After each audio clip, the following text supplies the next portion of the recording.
Okay, good morning, everybody. We'd like to call this meeting to order.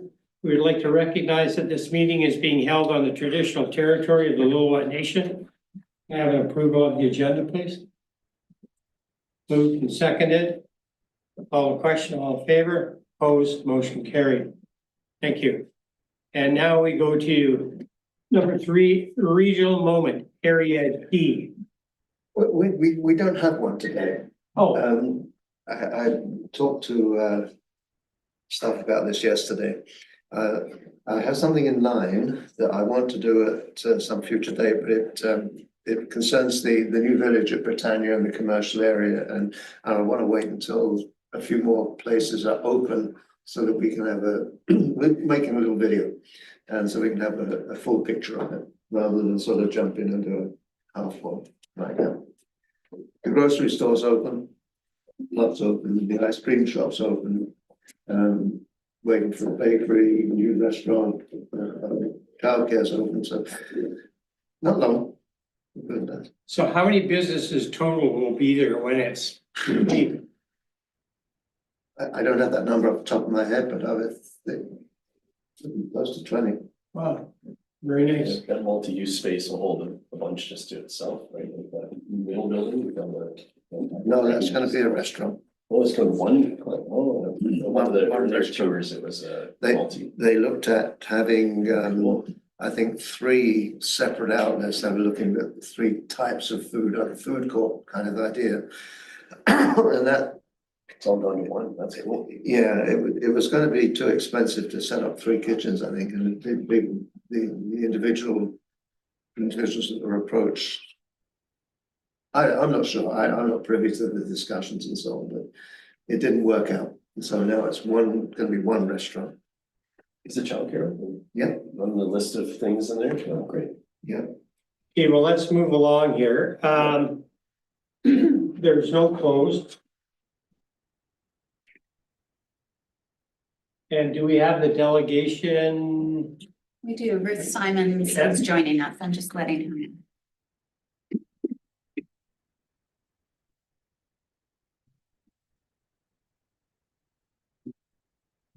Some of my friends' photos. Morning, Ruth. Good morning. Morning, everyone. Can you hear me okay? Yes. Okay, wonderful. Should I just get started? Please. Okay, thank you. Good morning, Chair and board members. I'm Ruth Simons. I'm the Executive Director of the Howe Sound Biosphere Region Initiative Society. And I'm here to give you an overview of some of the activities that we've been up to for the last couple of years that the SLRD has contributed to.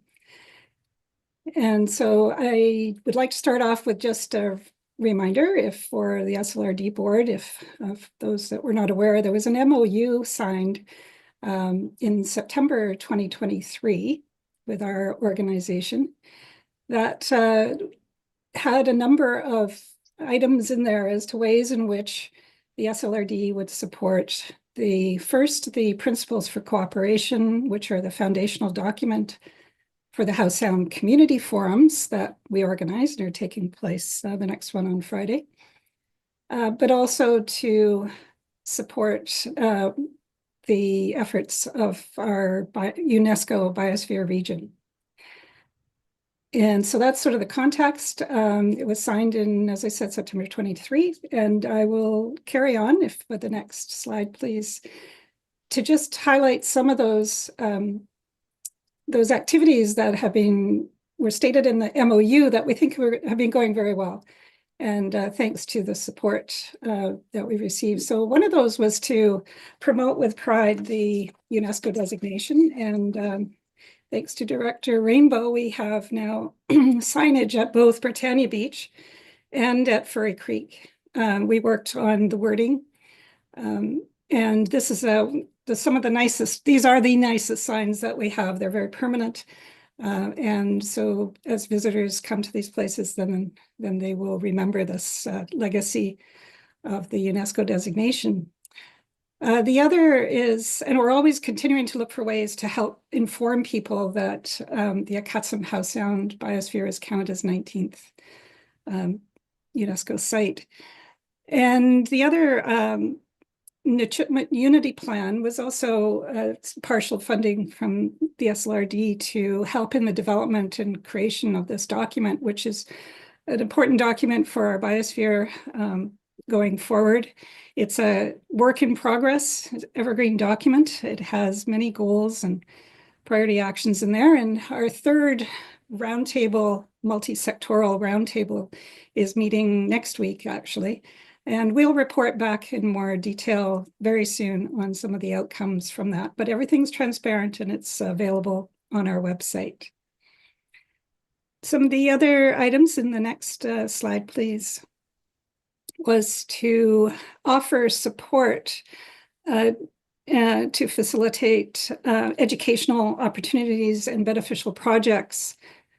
And recently, we've received financial support for the Britannia Story Map, which is the third of our story maps, intended to be sort of a one-stop portal for all the information about the changes on the landscape over time in each of these various watersheds. And this Britannia one is such an important part of our history and our restoration and recovery story that we're looking forward to sharing that with you. It's about 60% complete now, and we'll look forward to sharing that when it's done this summer.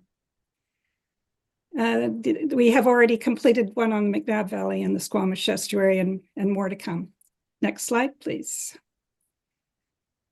Again, as part of the Nechitmut Unity Plan supporting the goals and the actions, you heard yesterday from the Squamish Environment Society about the wildlife connectivity. We really appreciate the financial support for this really important project that we have been fortunate to have funding from Environment and Climate Change Canada, and really support this project as one of the key ways that we can help to curb biodiversity loss. Next slide, please. And lastly, another one of the goals of within the Nechitmut Unity Plan is to support contributions towards Canada's 30 by 30 targets. These are the global biodiversity targets. In our biosphere region, which is the map on the left, already we're very well covered for areas that are recognized as either protected or conserved. But there's more lands within each of these areas, regional districts and municipalities, that we are working on recognizing as already based on the management and the zoning and so on, and the biodiversity of those areas are contributing. So that's something that we appreciate working with staff on moving this forward, and we'll again report more on that as we move along. And that's the update for now. I could go on much longer. Thank you very much. Any questions, comments? Comment. It's just really nice to see you, Ruth. Hi, it's Vivian. But Hi. going is absolutely great work. Thank you so much. Thank you. Yeah, we enjoy it. It's hopefully aspirational and hopeful for people. Yes. If I can just say, Yeah, go ahead. just get on about that. Ruth showed you a picture of one of the signs that we did. There are three separate signs, and they each have different wording depending on where they're placed. So the one in Britannia talks about the revitalization, if you like, and leading up the pollution, and the ones at Quarry Creek talk more about the history of the way that the First Nations use the area and so on. So there's sort of, I'll bring you pictures of them when we do the area demo. I'll show you that one. I'll show you the other two as well. Thank you. So Yeah, just like, Chris, and then Sal. yeah, I'd like to say thanks for attending, Ruth. I'm looking forward to tomorrow, and just to highlight, I think, the importance of what the Biosphere and the Howe Sound Community Forum have done for the region, and thinking in terms of a watershed. It sort of parallels what we do in the regional district, but you know, I see it linked together so many different governments to work together on common interest where there is so much overlap and shared concern and so on. So it's really great to have this sort of piece that I think pulls us all together, pulling in the same direction. So thank you. Thank you. Sal, Thank you for the presentation. I did look at the McNabb Creek map, but it was more like a presentation. And I really like that. And I'm just curious on that one in particular. I'm in the Bridge River Valley, north of Pemberton, and just wondering on what would cost to develop that approximate. I'm going to say that the costs are actually hard to measure, but the hard costs are really the cost of the Esri license and hiring a GIS specialist to do the mapping. So that can be done around $15,000 once you have the license. But the big cost that is hard to measure is the knowledge keepers and the knowledge holders. And the research. So if you need to hire a researcher, like a student or so on, and do the interviews with those that actually have the history and can dig into the archives, then it can be done quite affordably or not. It's Thank time. you. Yeah, there's definitely some areas that in our area that, especially with the dams that we have. Yeah. And, you know, we got 2 dams in area A, and then in area B, you know, we've got power projects down in Seton Portage, and Yeah. it'd be interesting to have something like that going back to, say, 150 years ago to now. Be happy to have a side conversation if you want to learn more, and I can share more information with you. And thank you. anybody else? Oh, well, thank you very much. Thank you. We'll see some of you tomorrow. Okay, bye-bye. Thank you. Bye. Receipt of the report. Can I move receipt? Moved and seconded. Call a question, all in favor, opposed, motion carried. Now we go to 6 staff reports and other business. CAO verbal update. Hello, everyone. Heather Paul, PAO, SLRD, nothing to report today. Thank you very much. 6.2 information report. 2025 Q1 strategic plan progress report. Supposed to fix this. Mess me up.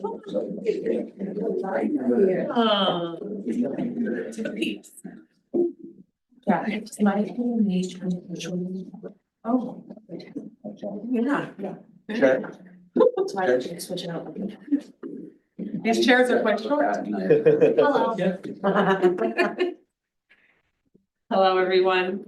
Heather Paul, PAO, SLRD, and I'm joined here with Patricia Westerholm, Director of Communications and Engagement at the SLC. We have in front of you the quarterly report, strategic plan progress report, categorized by all the different strategic priorities. This is the work plan that's in front of the SLRD for now and for long term. A couple just things to note prior to just opening the floor for questions. This document does not reflect day-to-day operational tasks or similar projects associated with the administration of the organization on each department. So I do want to flag that although maybe it's not heavy in departments that support the operations, those departments are very busy supporting the operations and the success of every project that's here. Many of the items fall under multiple strategic priorities, so we picked the best one to represent it, but recognizing that some actually are hitting multiple strategic priorities at once, which is a great accomplishment for this board.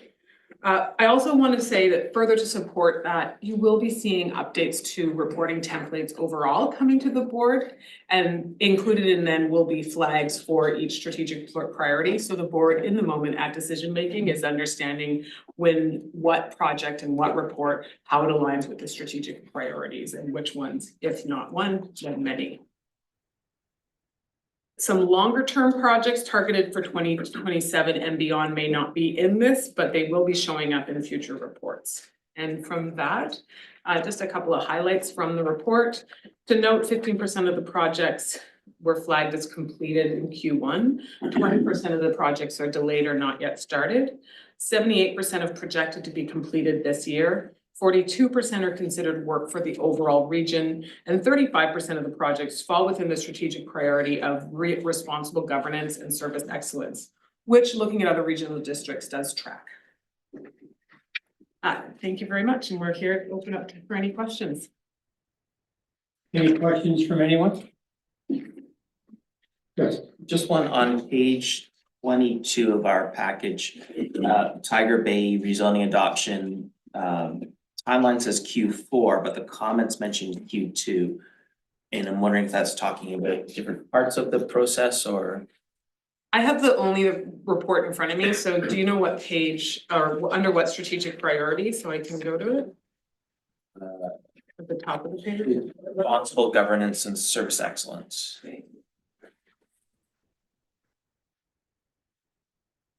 And thank you.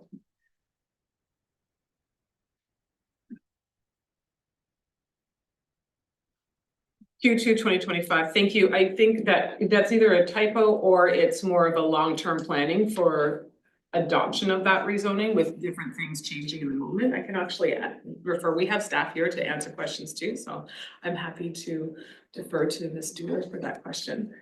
Thank you, through the chair, Claire Dewar, senior planner, and filling in for Kim Needham, director of planning and development services today. With respect to the Tiger Bay rezoning, we are there may be the opportunity for the application to come back to the board in Q2 as the development agreement conditions, we're getting close on those with working with the proponent. So that would be coming back to the board. And then I think the Q4 piece around adoption builds in the process time between coming back to the board with the development agreement and conditions, and then when the bylaws could actually be contemplated for adoption. So just the readings process that would be reflected in that differentiation. Thank you. Any other questions? Yeah. How does what's here relate to the overall body of work? Like, there's lots of stuff that's just off this list, correct? Meaning it's not gonna make it into 2025 and so it's a future item? That's a good question. And we went back and forth about that because there are some listed here that are listing 2026 and 2027 and beyond. And this is our first kick at the can in redoing how we present the quarterly report. And in reflection over, we have a list of about 10 improvements we want to do to this report with given more time and learning from this group here. And one of them is to include those things that are long-term more often. So if there are things missing from, you feel are missing from the list, I would absolutely appreciate to let us know, let staff know, just through an email or something so we can bring it onto the list to make sure it's not missing. This reflects, we would like this to reflect the overall long-term plan of the organization as well as short terms. That's terrific. I thought that this was a subset of the total, but this is the total. That's terrific. Maybe I am misremembering that the list of to-dos was far larger than is listed here. But if not, that's terrific. Thank you. Yes, it is. Yeah. And in our reflection, we're going to, as much as we wanted to highlight some long-term, we've made the collective decision for future reports to include those long-term ones. Okay. Right. And then the maximum requisition, that one seemed like mission critical to me, and so it's a Q4 piece. maximum requisition increases, we'll have that done this year, you think? The targeting Q4? Thank you. As you said, some of them are mission Yeah. critical. There's one that is absolutely mission critical, and Q4 is targeted for completion. The work to start will be sooner than that. It'll work. I think this is great, by the way. Like, it's readable, it's accessible, it helps me as somebody who's not engaged in the day-to-day. Kind of see everything together, which having sat here for a long time, wasn't always the case. I think this is a big improvement. Yeah. Thank you very much. I want to recognize the Thompson Nicola Regional District, because we did use their template. And I want to thank Director Westerholm and the whole staff for contributing to it. We thought, looking at all of them, it was an incredible high level, yet still detailed view, and able to see where they are, where the strategic priorities are being accomplished and where they're delayed and actually moving forward. Okay, Great, good, thanks. Sal, Sal, and then Jenna, and then Chris. Thank you for the report. I really like it, and it's a good start. I really like the way it's done with all the strategic priorities.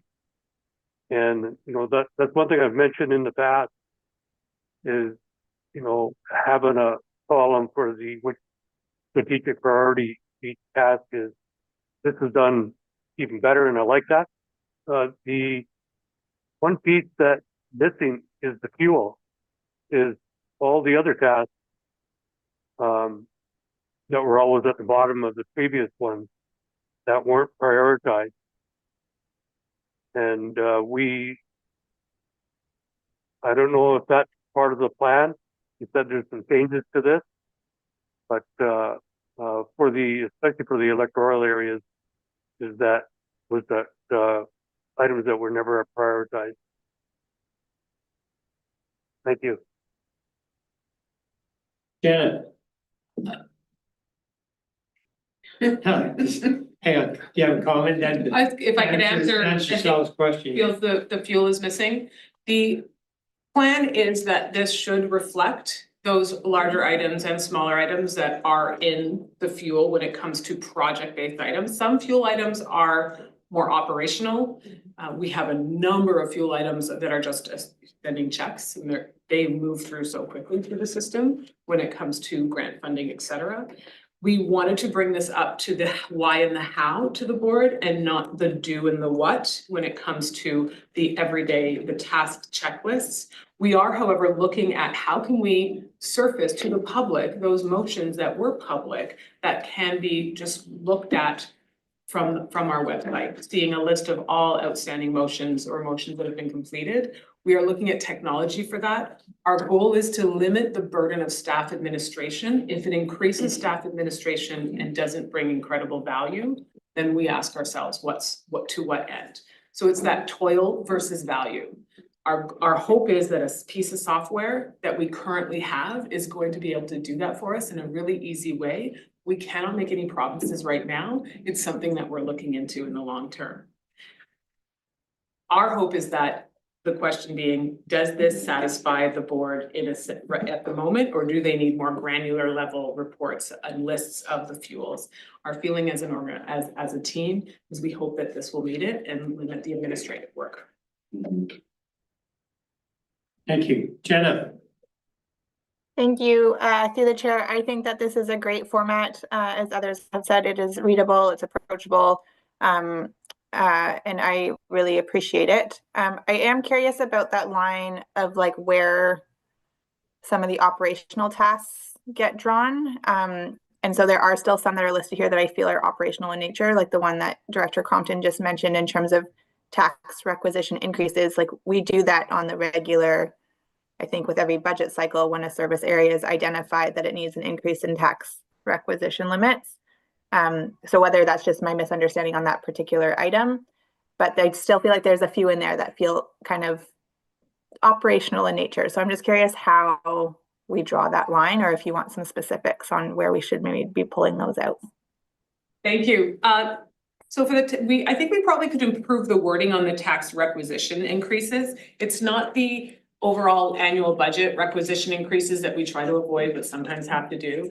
This is about the service establishment has a maximum increase, a ceiling that cannot go any higher.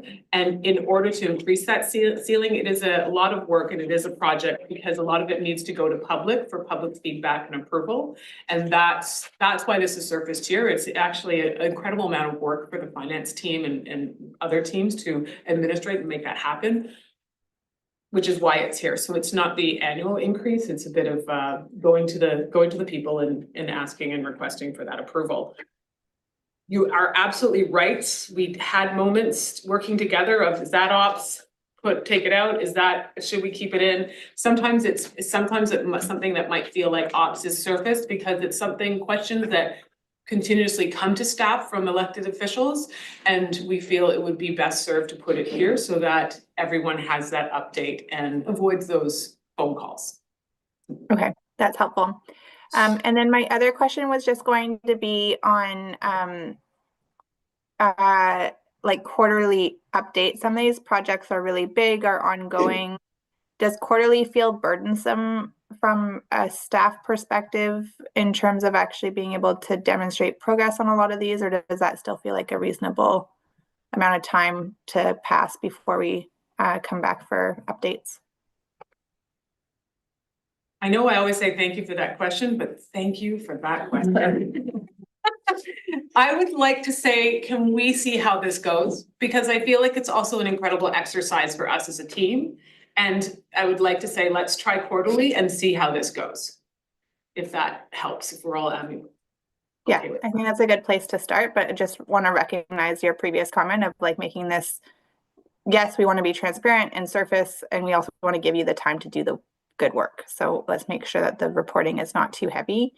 My last question was trying to get a sense of how much of this, like the strategic plan, if you have any sense, and the items underneath it represent of like the overall workload. So there's also the whole operations piece, right? And we kind of have toyed with this at the District of Squamish, where like operations is about 80% of the workload. So the strategic plan takes up about 10 to 15%. And then there's 5% flex capacity for when shit hits the fan, excuse my language. But so I'm just curious if you can give us a sense of like, the strategic plan is already a huge list, but how much of staff capacity on a monthly basis do we have for the things that we really prioritize as our strategic plan versus the work that we just have to do as a local government?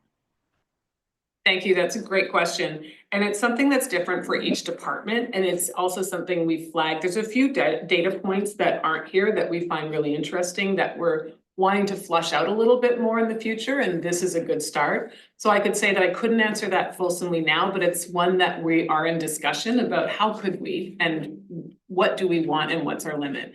From a leadership perspective, we really appreciate that there is time for the unexpected. As you said, we have our operations time, we have our projects time, and we always make sure we don't say, okay, if I work 40 hours a week, I can get this whole list done. We need to have time for the unexpected. And then we also need to have time for the innovative and the preventative. So there's always that, I call for help at a TELUS helpline and they're able to help me within 3 minutes, they resolve my phone call. You know what? There's probably some preventative work that can be done so that phone call never happens. If they can answer it really quickly, it means that they know the issue and they can resolve it. And we always want to leave time for that as well. So I appreciate the question, and it is something that we're trying to flesh out over the next 6 months to figure out where we're comfortable with and present that to the board as a data point. Awesome. Thank you very much. Thanks, Chair. That's all my questions. Kristen and Mike. Yeah, and just, it is sort of my assumption though, in that 80%, for example, of operational, that we're still trying to execute that operation in a way that's driving the strategic objectives forward. So that there may be a bit less of a separation, but has there been much talk about when this comes to us quarterly for now, that the expectations were really digging into this and maybe adjusting the order and prioritizing, or is this more sort of more meant as an update transparency piece, and then once a year, for example, or in a strategic plan review, that's where we really sort of juggle things if we think things need to be moved around. Great question. I would say that our hope is that it's on an annual basis and we're looking at a fall meetup for that.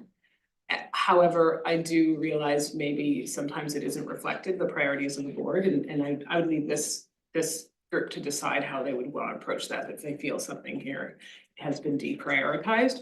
We do take it from a balance of everything that was said in meetings and what's in front of us at the moment and what is most pressing and has an absolute need to be completed. Sometimes the federal government or provincial government or other legislation requires us to put something ahead of the others. Right. Pardon me, you asked how the board felt about what was brought forward, and I think this is a great format. As I already said, I think it's a good level of detail. I wouldn't ask for anything more granular than this.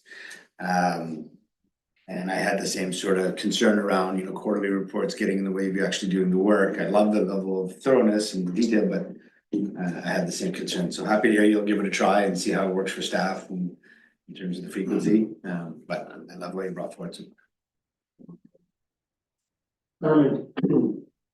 Thank you. This is a really helpful piece. I think is the most fulsome picture I felt like I've had in this seat, which is what we're trying to do with this, with things like this. So it's yeah, and I as others have said, the fuel, the pieces that aren't here, I do think, you know, deserve attention in their way.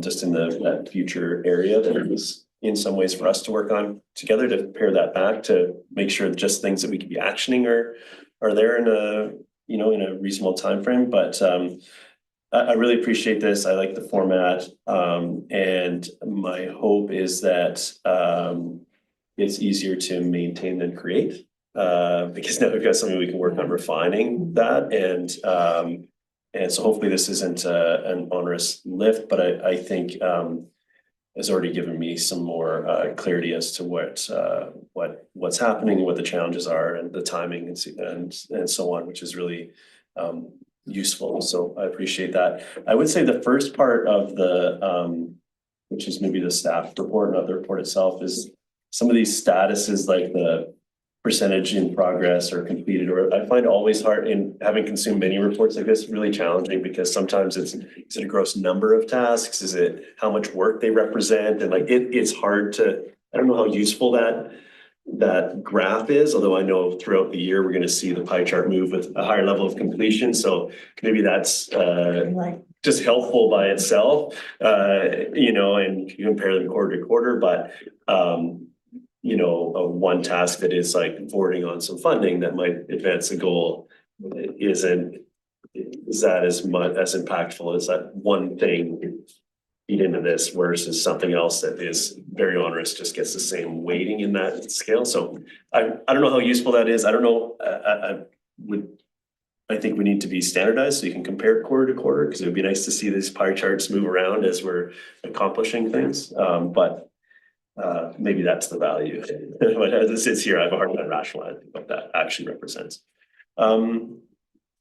Percentage of budget spent or hours of humans at work, I don't know. But anyways, overall, I think we went in the right direction, both with the reporting and with the initiatives as well. So thank you.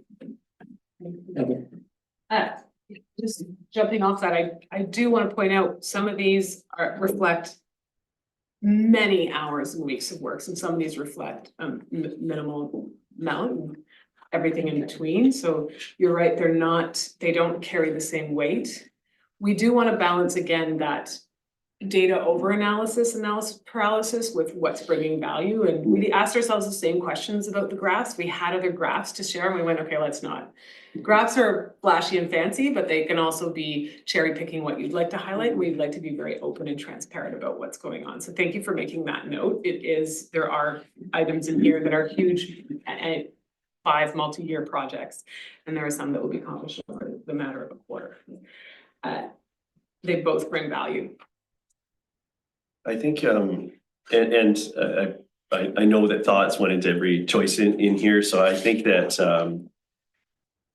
maybe revisiting those on an annual basis, so we can use, so we have some consistency between the quarters, so we can actually see the value, like, oh, well, in the Q1 report, I didn't really see the value of this, but in the Q3 report, I was able to refer back to the first one. So we've got some standardization over an annual period, and then we might be able to provide better feedback as to what that did or didn't achieve, because just as one piece, it could be useful, but it's really the comparison, I think, over a budget cycle that's important. So that's my 2 bits on that. Okay, thank you. Thanks, Chair. Underneath SLRD structure protection unit capacity, I saw that was listed as a regional, but it looks like the work pretty much pertains to Area D. And also, if it's relevant, we did fund a structure protection unit for Lillooet early last term. And that's to serve Area B, so I don't know if that's something that could be added. Or is that too long ago? Thank you. I feel like that might be a granular, going it down to the granular accomplishments. I will ask Director Phillips to answer. I believe the SPU is a long-term to feed and accomplish the entire regional district and the needs of all the different fire divisions around. I will ask Director Phillips respond. You see, right? Thank you. Yeah. Through the chair, you are correct. Those are for Battalion Beach and Garibaldi Fire Department. We are looking at options for in the future for more regional and other fire departments to be supported in SPU. But right now, those are for the 2 SLRD fire departments in Area B. So that will have to be updated. Excellent, thank you. It's really nice to see all you guys here. We really have some excellent staff, and it seems like a very good team exercise here. So yeah, good morning. I have one other comment, and it was about climate action. We did on page 21 with a red dot. Of course, I would like to see us doing more on this, and I wondered if this is something that will fall under, of course, this is something we should all be working on all the time, but will this kind of fall under the new policy analysis position, or where does this land in general for staff? Can you confirm the second one, solid waste? I have a black and white in front of me. Okay, I'm looking at 21 at the top, regional growth strategy, climate action, prioritization, implementation strategies. It's listed as regional. Terrific, thank you. I can do the tops of the waves on that and then ask Ms. Dewar to answer more detailed. The climate action responsibilities were shifted into the planning and development department when there was a reorganization. So a lot of that is being addressed there through regional growth strategy and others. And I will ask Ms. Dewar. Thank you. Through the chair. So thank you for the question. And this will tie back to direction that was received by the board about a year ago, or back maybe in January of 2024.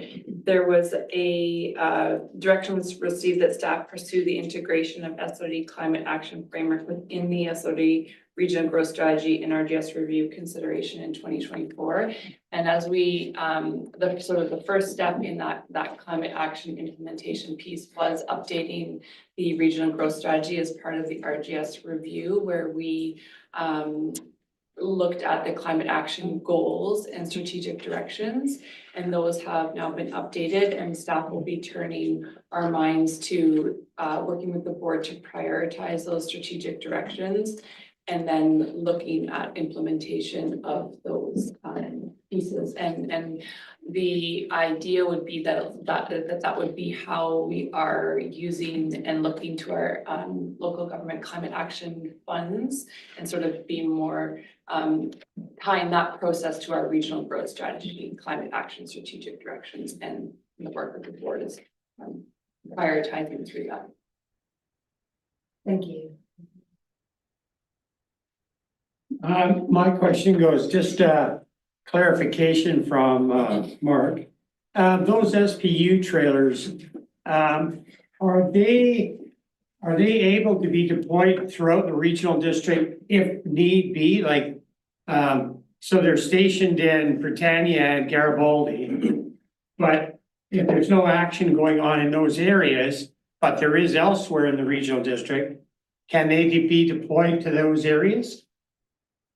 Through the chair, the funding requirements for this require it to stay within the area D, and they're tied to those two departments. So they cannot be deployed outside of those service areas. But there are other provincial resources that could be deployed to support other communities, but that's one of the requirements of this project and this funding. Yeah, that's just bureaucratic BS again, because, you know, here we have this wonderful pieces of equipment. And if there's a major fire in this area or Vivian's area, Sal's area, you know, yeah, Lillooet's going, but the fact is, here we have this equipment and now it's parked because it's stationed wherever it is, and somebody made a decision that it can't be used outside of that area. It just makes no sense whatsoever to me, but anyways, that's just my opinion. Thank you. I have one more if I can, Chair Mac. Okay, and then Sorry. No, you can go. It's just my plea for underneath regional transit, just ensuring that we have passenger rail as part of that file. We've got advocating for provincial planning model and effective transit commission of action, the delivery of regional transit in the Sea to Sky corridor, connecting all regional communities from Lillooet Nation to Vancouver. That's good. I just need to get in the plug about passenger rail again as part of it, if that's. Thank you. I think we have a granular one here about rural transit solutions and describing this one part of that rural transit solution, which is, I think, under advocacy about six or seven down. That one is also the advocacy that's ongoing, talking to our different levels of the province about rural transit solutions, however they can be done. Passenger rail is an ongoing conversation and letters that have been going to the province. And Well done. Thank you. Norman. Just earlier I spoke about the value that I felt in this report. I think that it shouldn't just live here in our agenda package, as I'm sure that there are many people paying attention to our agenda packages, but so I know on the website we post the 2024-2026 strategic plan. The branding of this report even aligns well with that, and I would just suggest that we put these quarterly reports below that so people can see the plan and can see our progress there. And I would argue that with the 2023-2024 things that are there now, maybe this is the important piece, is the work that we're able to report out on based on this strategic plan as one place to put it, and perhaps other places, but I leave that to comms. But as far as linking it, our progress on our strategic initiatives, I think should be right there with the strategic initiatives themselves. So it's easy for the public to find, or for us to find, to refer the public to if they're asking questions about any of these initiatives themselves. So my suggestion. Thank you. thank you. And I think as a point of pride for the work that's been done by comms, they're very excited to publish this on the website. Yeah. Okay, any other questions?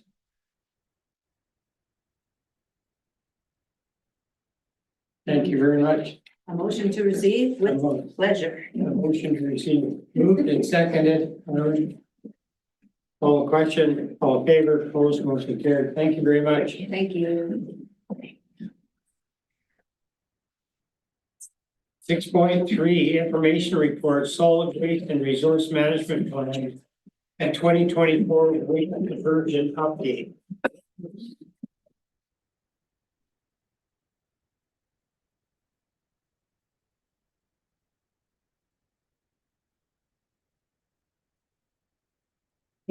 Hi, everybody. How are you? Good, thank you. So my name is Marie-Lou Leblanc, Resource Recovery Coordinator. Vanessa Hilton, Communications and Project Coordinator. So staff are here today to present the Solid Waste and Resource Management Plan 2024 summary and highlights.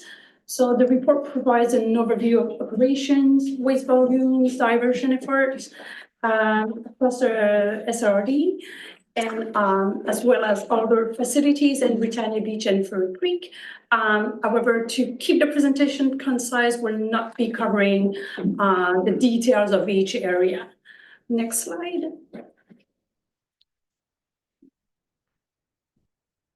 Thank you. I want to highlight that landfill operations in British Columbia are strictly regulated, including those that are closed. The SLRD operates one active landfill, the Lillooet landfill in the full name. And recycling. In recycling center. I am so sorry about that. Under permit 5042, so the permit highlights the requirements related to waste type that we're able to accept, the compaction, the cover, the reporting, and so much more. The Lillooet landfill is also authorized to accept asbestos waste under hazardous waste. It's the only hazardous waste we're able to accept.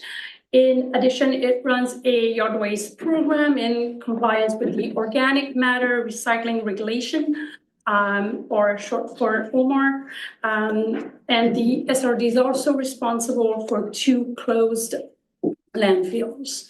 Next slide.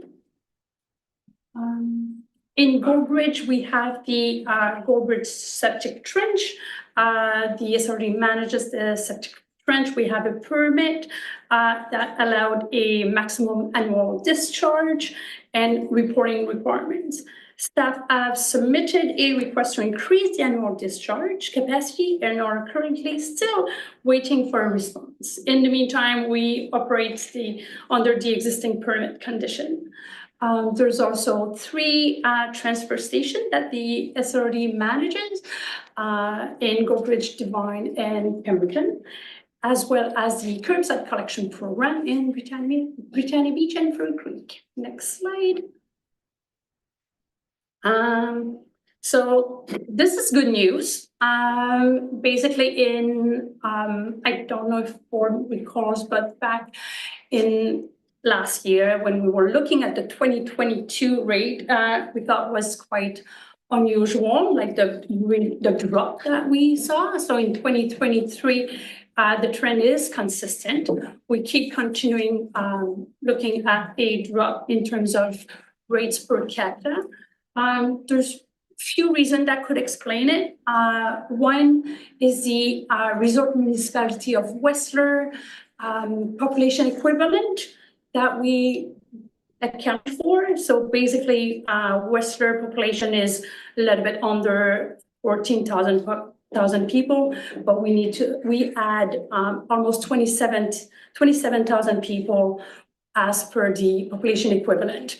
So to make up for all the tourism industry that is coming, and it's just because they have the title of a resort municipality. So that can explain it a little bit, as well as the unknown of private sector, like moving their waste outside the region. We're still unclear about that. We think it's happening, but we don't know to which extent. So that waste wouldn't be accounted for. But no matter what, we're still seeing a decrease in disposal rates, which is a good news.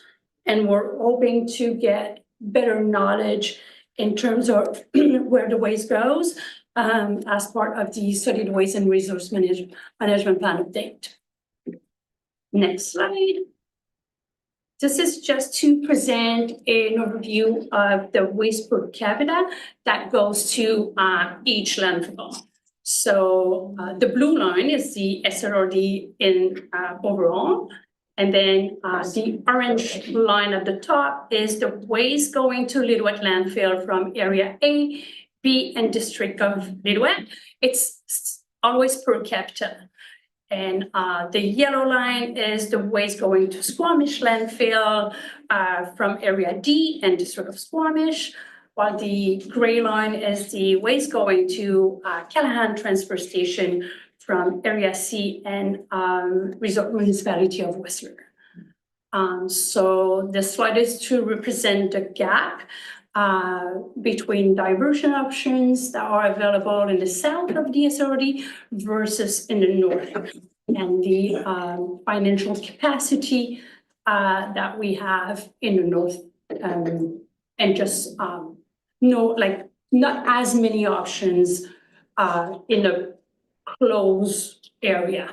So to have that many options in the north, we'll need to move the waste outside of the building, move the concrete, move the drywall, move the mattresses all outside the area, which will be at a huge cost.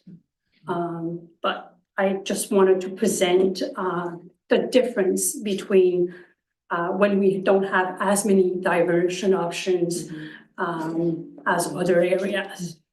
So, next slide. So the solid waste and resource management plan update and timeline. So staff are currently working on the request for proposal to initiate the full update of the management plan. So we're on the go to start the full process in 2025. Next slide.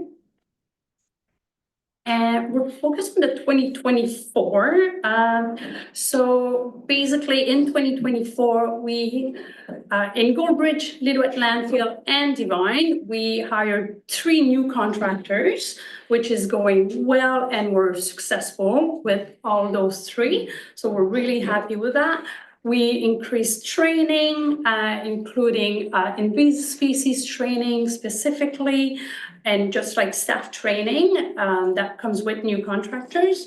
In Lillooet, we did a landfill gas generation assessment, and in Divine Transfer Station, we started a efficiency review for the whole operation, trying to find ways to be more efficient and more cost effective. And then we did, as usual, the outreach and education and just the daily operation. So those are just the big items that we wanted to highlight. Next slide. And then I will pass it on to Vanessa. So highlights for education and outreach in 2024. The first program that I'd like to highlight is our diversion ambassadors. So in 2023, we piloted the diversion ambassadors in electoral area D. And so we continued on that success in 2024. Our ambassador attended 3 community events, including the Brackendale Fall Fair and the Canada Day celebration. We also added a fun beanbag interactive game during that summer to our toolkit. We hosted 8 pop-up depots in both Fur Creek and Britannia Beach, collecting flexible plastics, foam packaging, and then with the addition of household batteries at the end of the season. That was in partnership with GFL. In the north of the region in 2024, we launched the diversion ambassador initiatives in collaboration with the Lillooet Hub. We contracted 2 youths through the Lillooet Learns 50% parity mandate, which required one of our ambassadors to be from Statlium and one non-Indigenous ambassador. And they were supported by the Hub's executive director and their coordinators. They attended 13 farmers markets throughout the summer. They partnered with Porca and hosted a bike repair day. And they also hosted a Halloween Waste Education Kids workshop. Then we have the contamination remediation in Furry Creek and Britannia Beach for our single stream curbside collection. We started with a contamination rate of 6.1 in 2024. And we ended with with a rate of 5.23. Sorry, I always get the numbers confused. And our goal was 6.21. So we made it really close to our goal. We achieved this by collecting our own audit data in our ArcGIS mapping software. Our Squamish-Can auditor conducted regular audits from May to September for a total of 9 audits. So at every audit, we left feedback tags and champion tags on everybody's curbside totes, letting them know what they could improve on. At the end of the summer, we compiled our audit data and sent personalized letters to all the households who were audited 3 or more times to let them know what they could improve on or what they were doing well. And with general information regarding the single stream recycling program. Next slide, please. In terms of education campaigns, we ran multiple campaigns on social media, touching various issues like food waste, diverting organics from landfill, and extended producer program education, as well as waste reduction. A couple of the in-person engagement things that we paired with those education campaigns was a partnership with the Sea to Sky libraries, where we developed a food storage game that's on the screen there, and they hosted the game throughout the Food Waste Action Week, where children and adults were invited to learn where food should be stored so that it could be kept the longest. The Stewardship Pemberton Society partnered with us and delivered 5 food scraps and composting workshops in electoral area C in Pemberton. And then for the Christmas or holiday campaign, we partnered with the Pemberton's Arts Council and the Stewardship Pemberton Society to host a low waste gift wrapping station at the holiday market. And then for Pitchen Week, we waived the tipping fees for the SLRD managed facilities. Waste educator workshops, that's our program in school, delivered by Aware. In 2024, they offered 2 options for workshops, a long workshop and two shorter workshops with a challenge in between. They developed a new teacher toolkit for setting up waste stations in the classrooms, and we distributed bookmarks with quick waste reduction tips to take home. In the school year of 2023 to 2024, they delivered 60 workshops, and then just from October to December in 2024, to give you a shorter time frame, 23 workshops were delivered. The Divine Collection event, which has been successfully running annually for a couple of years now. In 2024, we collected 450 tires in partnership with the Tire Stewardship BC. That event could not happen without that partnership, and also a partnership with the Pemberton Recycling Center, which allows us to collect small appliances, electronics, lights, and light fixtures during the event. Next slide, please. So in 2025, it's to be expected to be another very active and busy year. The focus is really this year on the solid waste and resource management plan update, disaster debris management plan as well as in September of 2025, the SLRD is hosting the Southern Interior Waste Manager Association, SWIMA as we call it. So it's usually once every 10 years that a regional district will host it. So in 2025, the SLRD will host it, which doesn't sound too much, but it's quite time consuming. So we thank other departments that are helping us with that. It will be hosted in Squamish. Last time was in Pemberton back in 2012, I believe.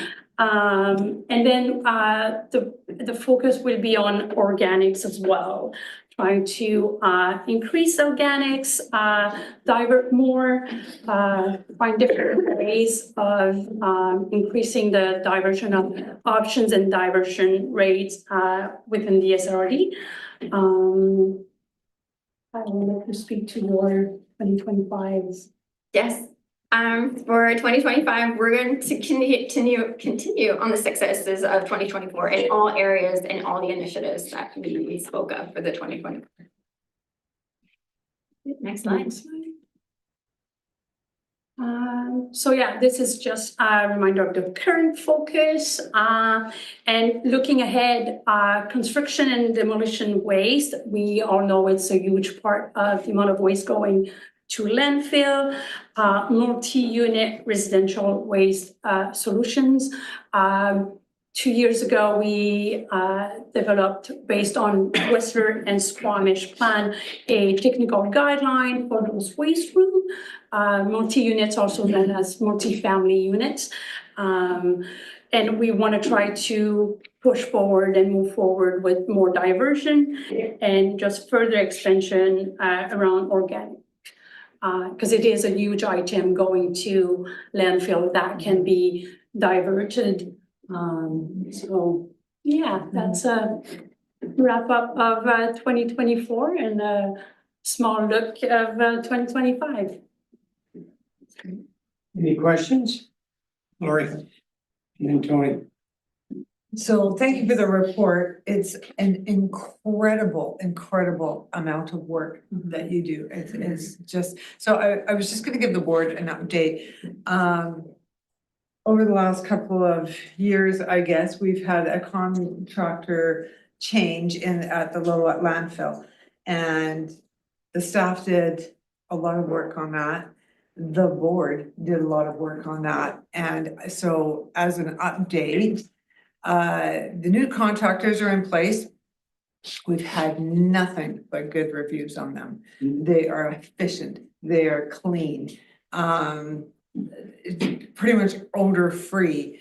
It is just about crow free. It's well organized. It's just an outstanding job. And I don't know, like I saw an efficiency review for 2025. I don't know what that entails, but it ought to be good.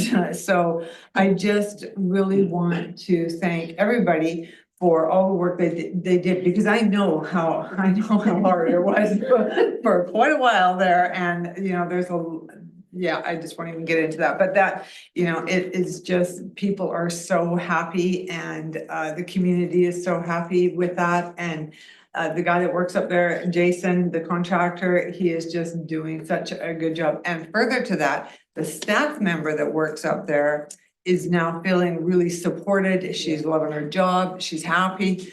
It's just such a win. So again, thank you for the incredible amount of work that you've done on this. I really appreciate it. That's good news. Yes. Yeah, I was pleased to see that you're going to continue with the pop-ups and with the inspection of bins and things like that. Just to give you some feedback, I get positive comments about that. And I get questions as well that it's so hard to identify where some pieces should go. Now, some stuff's really easy. You know what paper is, we know what glass is. But some of these, is it foam? Does it go in the garbage? Does it go in recycling? You know, so we really do need to continue that sort of education thing. So thank you very much for what you do there. And I'm sorry if I missed this with your presentation, but I may have done. You mentioned that we're having some problems with organics for this coming year. No, through the chair. It's more like working on pushing towards more organics diversion. So there's already a lot of organic diversion happening in Britannia Beach and Furry Creek. I think the last waste audit that we saw was between 21 and 26% of the waste going to the landfill was organics, which is good. We can do better, I'm sure. We can always improve, but that's good. But it's more like around Pemberton, Divine, we don't have options for organics.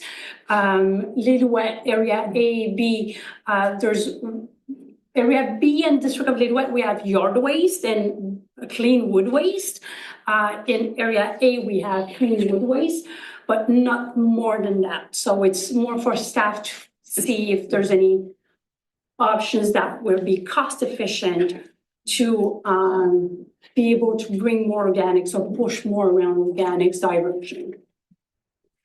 We had a problem with Sea to Sky soils. So, yeah, so through the chair, in regards of the Sea to Sky soil, so they are closed for upgrade. Staff have been working with GFL to just move the organics from what was going to Sea to Sky to go to Lower Mainland, to other facilities. So, Oh, and so it's not going to affect our collection? no, Oh, no, that's great. no. Okay, thank you. Residents won't see any changes in their organics collection. Yeah, thank you. Chris? Yeah, thanks. And so I know there's conversations between the regional district and Squamish on waste, but also, and I think we've had some questions in the past, but Squamish's landfill is sort of at capacity, basically. We're trying to figure out what to do. My understanding is normally landfill is not a regional district thing. How Sound East and Squamish are both growing incredibly fast. So even if we end up with a new landfill, like there's not an unlimited amount of time on it.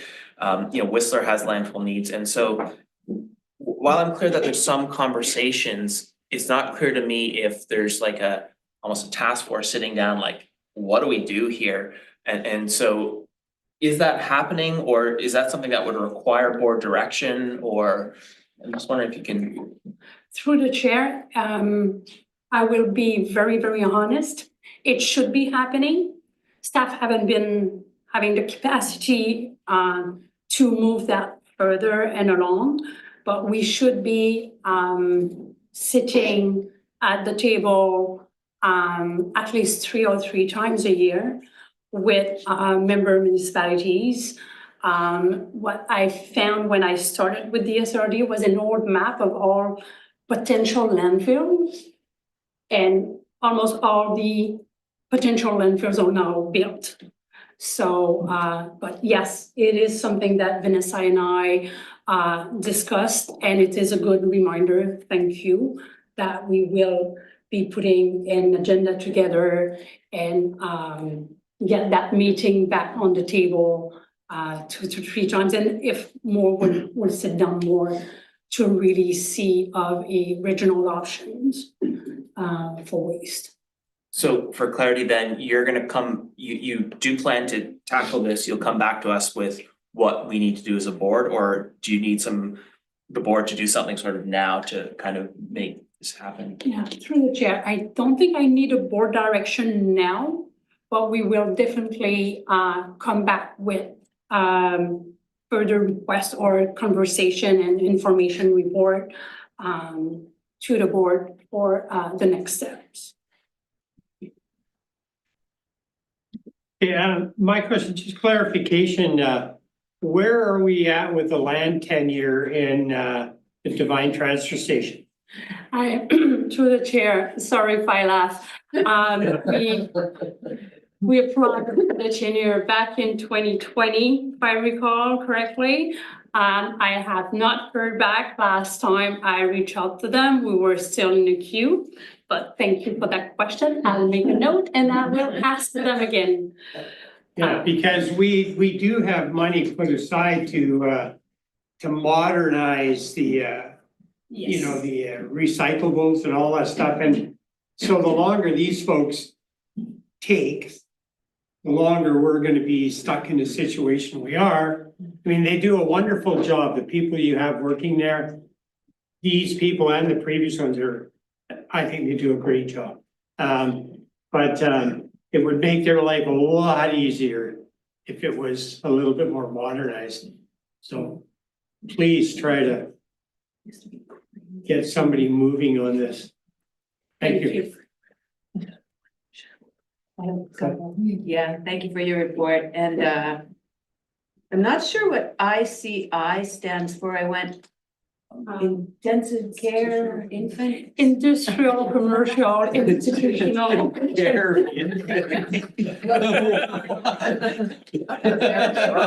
Nurse coming out. I have a campaign going on about acronyms. Industrial. Industrial, commercial, and institutional.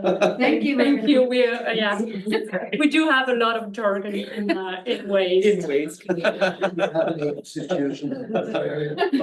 All right, and then the other one, the fire smarting materials, I saw a reference to SLRD emergency debris management plan. Is that related to the fire That's- smarting or Through the chair, no, that's not the fire Fire. program, it's more like, what happened after gun light? what happened Yeah, yeah. after a disaster. The fire smart, while I work closely with Mo Lucier, it's more the environmental the protective services department.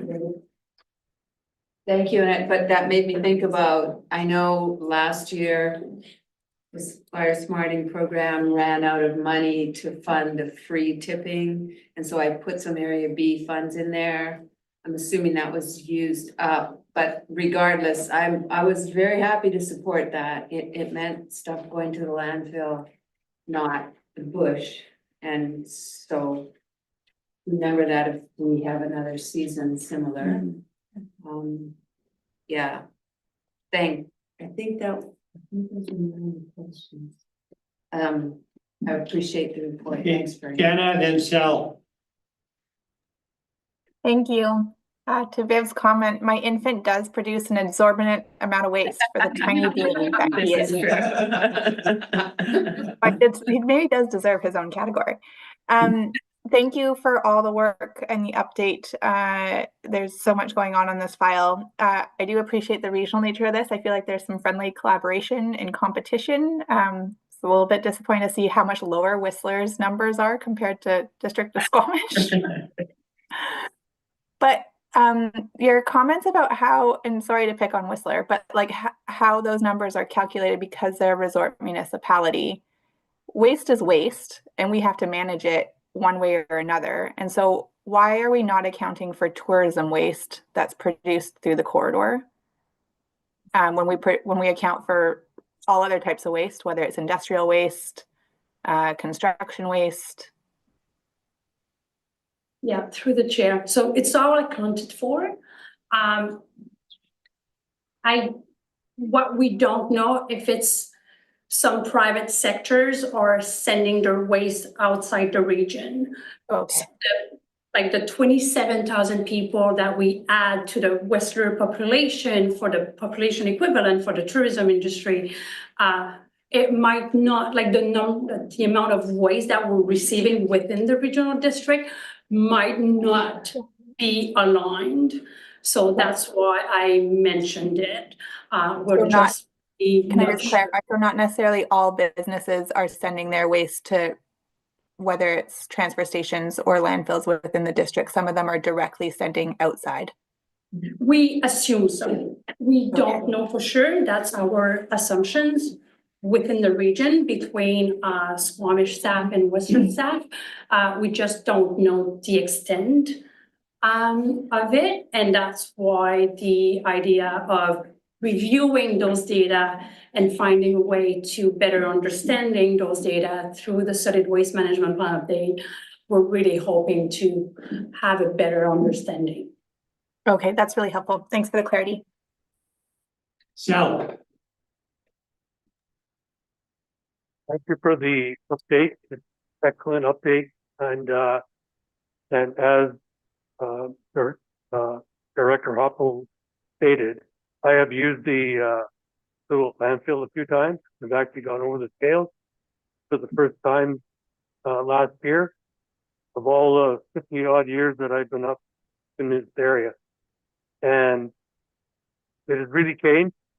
And I really the care shed is there. I've taken items to the care shed.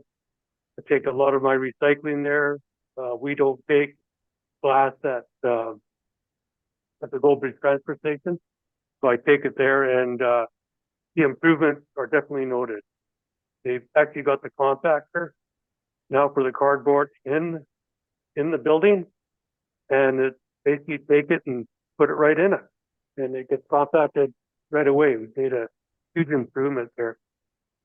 The one comment I've got is that I did a little tour of Goldbridge area a while back, maybe a couple of weeks ago now. And there is a pile there that I shared with the CAO, Paul, Omar, and our SLRD chair. And it disturbed me what was in it. And we need to do more communication on illegal dumping. I've mentioned it before, but for our rural areas, we need to have some communication on social media regarding illegal dumping. Thank you.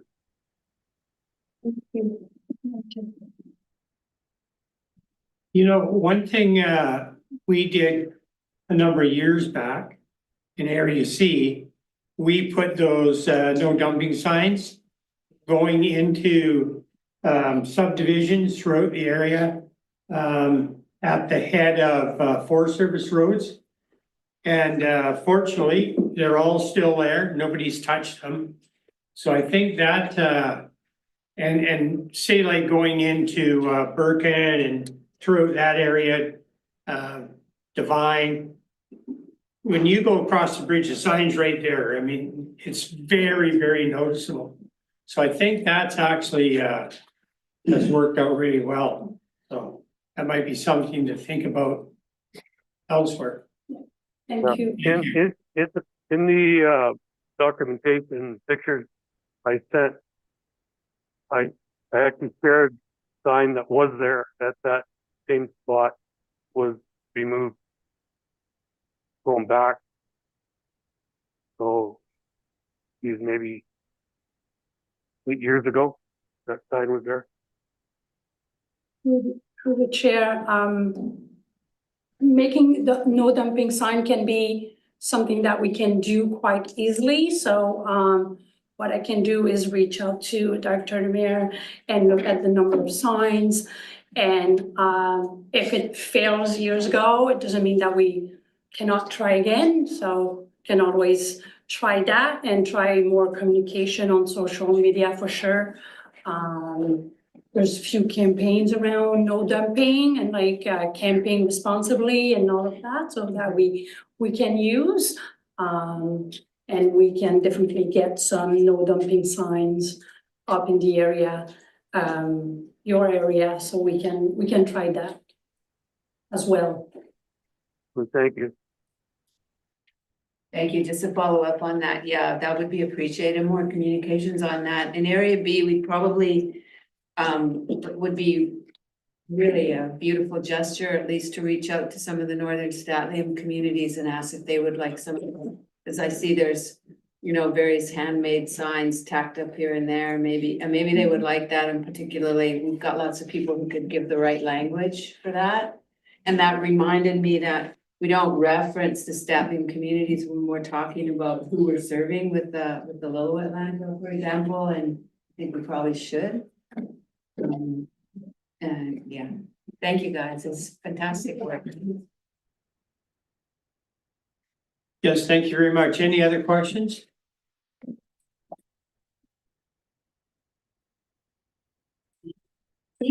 Seeing none, motion to receive, moved, seconded. Call the question, all in favor, opposed, motion carried. Thank you very much. Thank you. They're gonna get rid of a mattress. Too late, they're gone.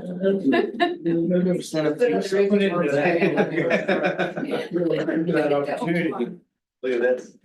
Well, John, did they take them at school? They did not. Oh, this to you guys. It's special. But I can just put it up there. I don't have to make. You can drive up. This will only take a minute to finish. So, Chair's verbal report, just thank you, everyone. Jack, on, you gotta do a bit more than that. Come on. I would say nothing to report. That's true, yeah, well done. Shall I thank Jack for, leaving the Okay, room? decision on late business? None? Late business, none? Director Rainbow, John, please, move to adjourn. And a second that. seconded, Oh, I'm in favor. okay. Seconded, call the question, all in favor, opposed, we are adjourned.